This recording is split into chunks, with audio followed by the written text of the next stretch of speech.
Assalamualaikum warahmatullahi wabarakatuh. Perkenalkan, nama saya Fitria Rodatul Jannah. Saya dari kelas Biologi D akan mempresentasikan materi tentang perbedaan dalam penentuan awal puasa Ramadan dan hari raya. Video kali ini ditujukan untuk memenuhi tugas studi fikih yang diampu oleh Bapak Munir Abidin. Baik, saya akan mulai.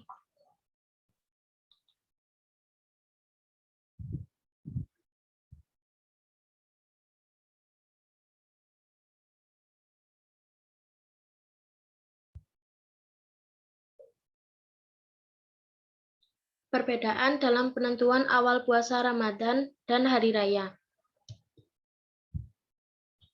Mayoritas penduduk bangsa Indonesia beragama Islam. Oleh sebab itu, hampir selalu terjadi perbedaan di dalam memahami dan mengaplikasikan pesan hadis Rasulullah SAW.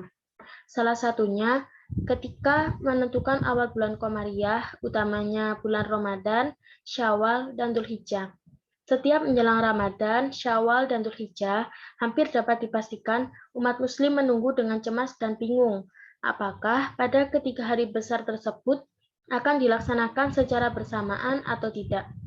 Sebenarnya, ketiga hari besar tersebut sudah tertulis di kalender, tetapi karena ketiganya berkaitan langsung dengan ibadah kepada Allah seperti zakat fitrah, puasa, sholat hari raya, maka penetapannya harus disandarkan pada Al-Quran dan hadis. Penetapan bulan Qamariyah, terutama penentuan awal Ramadan, Syawal, dan Dzulhijjah, merupakan persoalan klasik yang aktual.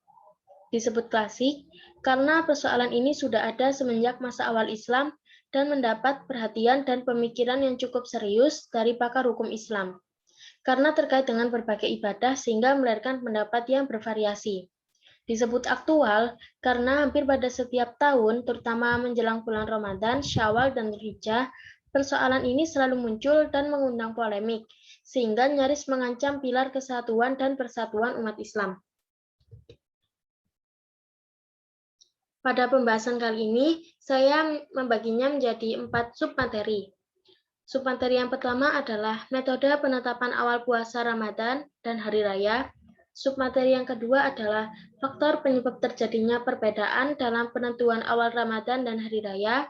Submateri yang ketiga adalah solusi dan pemecahan yang dilakukan pemerintah. Dan yang terakhir, metode penentuan awal Ramadan dan hari raya oleh Kementerian Agama Indonesia. Materi yang pertama, yakni metode penetapan awal puasa Ramadan dan hari raya. Data histori mengenai penetapan awal Ramadan dan hari raya sebagaimana diungkapkan dalam beberapa riwayat hadis diilustrasikan begitu sederhana sesuai kondisi real masyarakat Arab yang tidak mengerti ilmu astronomi dan matematika, bahkan mayoritas buta huruf. Rasulullah Shallallahu Alaihi Wasallam telah membuat pedoman bagi umat Islam di Madinah pada tahun kedua Hijriah dan seterusnya mengenai cara memulai dan mengakhiri puasa Ramadan yang dilanjutkan dengan hari raya. Hadis tentang keadaan umat yang masih ummi bahwasanya Ibnu Umar mendengar Nabi Muhammad SAW bersabda, "Sesungguhnya kami adalah umat yang ummi. Kami tidak bisa menulis dan tidak bisa melakukan hisab. Bulan itu adalah demikian-demikian." Maksudnya adalah kadang-kadang 29 hari dan kadang-kadang 30 hari. Hadis riwayat Bukhari.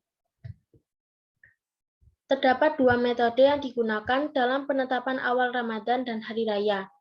Pembagian tersebut sesuai dengan sabda Nabi Muhammad SAW yang berbunyi, "Berpuasalah kamu karena melihat bulan, dan berbukalah kamu karena melihat bulan. Jika ternyata bulan tertutup atasmu, maka kira-kirakanlah." Hadis riwayat Bukhari. Berdasarkan hadis di atas, dalam menetapkan awal bulan Ramadan dan hari raya, terdapat dua metode yang dapat digunakan, yakni metode hisab dan metode ru'yah. Yang pertama adalah metode ru'yah. Ru'yah berasal dari bahasa Arab dari kata ro'a yara ru'yan atau ru'yatan, yang memiliki arti melihat atau mengamati. Ru'yah secara istilah adalah melihat hilal pada saat matahari terbenam pada tanggal 29 bulan Qamariyah. Pelaksanaan ru'ya al-hilal pada malam akhir tanggal 29 didasarkan pada hadis yang diriwayatkan oleh Ibnu Umar radhiyallahu an, bahwa Nabi Muhammad SAW bersabda, "Satu bulan itu hanya 29, maka jangan berpuasa sebelum melihat hilal dan jangan berbuka sebelum melihatnya. Karena itu, jika tertutup awan, maka perkirakanlah." Menurut Muhyiddin Khazin dalam buku Kamus Ilmu Falak, ru'ya al-hilal adalah suatu usaha untuk melihat atau mengamati hilal di tempat terbuka dengan mata bugil atau dengan peralatan, sesaat sebelum matahari terbenam menjelang bulan baru Qamariyah. Apabila hilal berhasil dilihat, maka malam itu dan keesokan harinya merupakan tanggal 1 untuk bulan berikutnya. Apabila hilal tidak berhasil dilihat, maka malam itu dengan keesokan harinya merupakan hari ke-30 untuk bulan yang sedang berlangsung. Yang kedua adalah hisab. Kata hisab berasal dari bahasa Arab, yakni yang artinya menghitung. Dalam khazanah, ilmu hisab dikenal sebagai metode untuk menentukan ijtima atau konjungsi dan posisi hilal awal setiap akhir Ramadan dan awal hari raya. Penggunaan hisab ini berdasarkan firman Allah Subhanahu wa taala pada Quran surat Ar-Rahman ayat 5 yang berbunyi, "Matahari dan bulan beredar menurut perhitungan." Secara umum, hisab sebagai metode perhitungan awal bulan Qamariyah dapat dibedakan menjadi dua macam, yakni hisab urfi dan hisab hakiki. Hisab urfi adalah sistem perhitungan penanggalan yang didasarkan pada adat kebiasaan atau didasarkan kepada peredaran rata-rata bulan mengelilingi bumi dan ditetapkan secara konvensional. Dengan kata lain, hisab urfi adalah metode perhitungan bulan Qamariyah dengan menjumlahkan seluruh hari sejak tanggal 1 Muharram hingga saat tanggal yang dihitung. Hisab hakiki merupakan metode penentuan awal bulan Qamariyah yang dilakukan dengan menghitung gerak faktual atau sesungguhnya bulan di langit sehingga bermula dan berakhirnya bulan Qamariyah mengacu pada kedudukan atau perjalanan bulan benda langit tersebut. Berikutnya adalah submateri tentang faktor penyebab terjadinya perbedaan dalam penentuan awal Ramadan dan hari raya. Saat ini ternyata penentuan awal Ramadan dan hari raya tidak lagi dikatakan mudah dan sulit untuk diterapkan di masyarakat karena terbentuk perbedaan mazhab hukum. Misalnya, ada yang menganggap tidak sah cara hisab, ada yang menganggap tidak sah cara ru'yah, dan lain sebagainya, serta kepercayaan kepada pemimpin umat yang tidak tunggal. Perbedaan tersebut bukan tanpa dalil, semua tetap dalam pendiriannya karena mereka semua itu memahami sebuah hadis Nabi yang menyebutkan bahwa seseorang yang melihat hilal, maka wajib melaksanakan perhitungan atau apapun yang disaksikannya. Dari uraian tersebut terlihat ada dua faktor yang menjadi hambatan besar untuk menyeragamkan prosedur mengawali awal bulan Ramadan dan hari raya. Yang pertama adalah faktor fikih dan yang kedua adalah faktor teknis. Faktor fikih pertama yang bersifat klasik dipertentangkan orang adalah ru'ya bil fi'li, yakni ru'yah dengan mata bugil, dan hisab yang diklaim sebagai ru'yah bil ilmi, ru'yah dengan menggunakan ilmu, serta pemahaman hadis yang berbeda.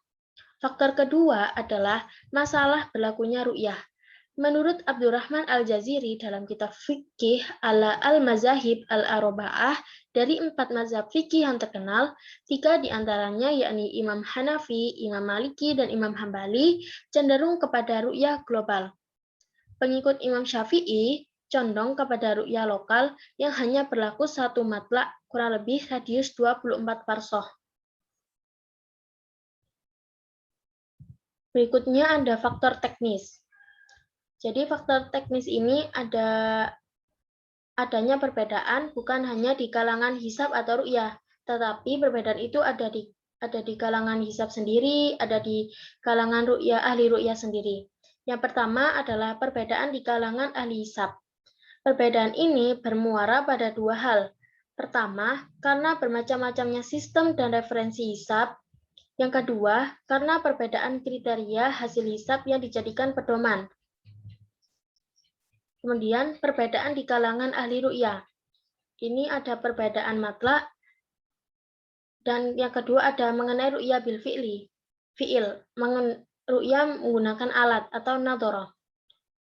Baik, saya akan membahas yang pertama, yakni perbedaan matlak. Apa sih matlak itu? Matlak, menurut ilmu falak, merupakan batas daerah berdasarkan jangkauan dilihatnya hilal atau batas geografis diakuinya hasil ru'yah. Selama ini ada 4 perbedaan tentang matlak. Yang pertama, keberlakuan ru'yah hanya berlaku sejauh jarak di mana qashar shalat diizinkan. Dan yang kedua, keberlakuan ru'yah sejauh 8 derajat bujur seperti yang dianut oleh negara Brunei Darussalam. Dan yang ketiga, seperti yang dianut oleh Indonesia, yakni matlak sejauh wilayah hukum atau wilayah al-hukmi. Sehingga di bagian manapun dari Sabang sampai Merauke ru'yah dilakukan, maka hasilnya dianggap berlaku di seluruh Indonesia. Dan yang keempat, pendapat pengikut Imam Hanafi yang membatasi lebih jauh, yakni keberlakuan suatu ru'yah dapat diperluas ke seluruh dunia atau yang biasa dikenal dengan nama ru'yah global.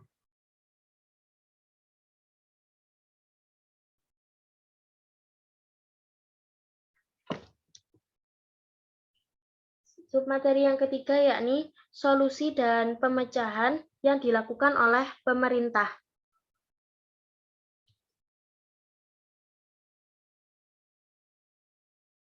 Upaya mempersatukan umat Islam dalam memulai puasa Ramadan dan Hari Raya memang perlu, sehingga konflik yang terjadi di tengah-tengah umat Islam bisa direduksi atau dihilangkan. Pada awalnya, metode penetapan awal Ramadan dan Syawal sejarahnya diilustrasikan murni menggunakan ru'yah al-hilal. Oleh karena itu, perlu direkonstruksi dengan memperhatikan dan mempertimbangkan metode hisab, karena semakin akuratnya metode hisab astronomi sekarang ini. Bertitik tolak dari sebuah paradigma, ru'yah yang benar tidak akan terkontradiksi dengan kalkulasi hisab dan begitu sebaliknya. Atas dasar ini, penetapan awal Ramadan dan Hari Raya dengan merekonstruksi metodologinya merupakan suatu kebutuhan yang tidak bisa ditawar. Oleh karena itu, Majelis Ulama Indonesia atau MUI dalam keputusan Ijtima Komisi Fatwa se-Indonesia ke-1 tahun 2003 memutuskan yang pertama yakni penetapan awal Ramadan, Syawal, dan Dzulhijjah dilakukan berdasarkan metode ru'yah dan hisab. Yang kedua, seluruh umat Islam di Indonesia wajib mentaati ketetapan pemerintah Republik Indonesia tentang penetapan awal Ramadan, Syawal, dan Dzulhijjah. Dan yang ketiga, dalam menetapkan awal Ramadan, Syawal, dan Dzulhijjah, Menteri Agama wajib berkontribusi dengan Majelis Ulama Indonesia atau MUI, ormas Islam, dan instansi terkait.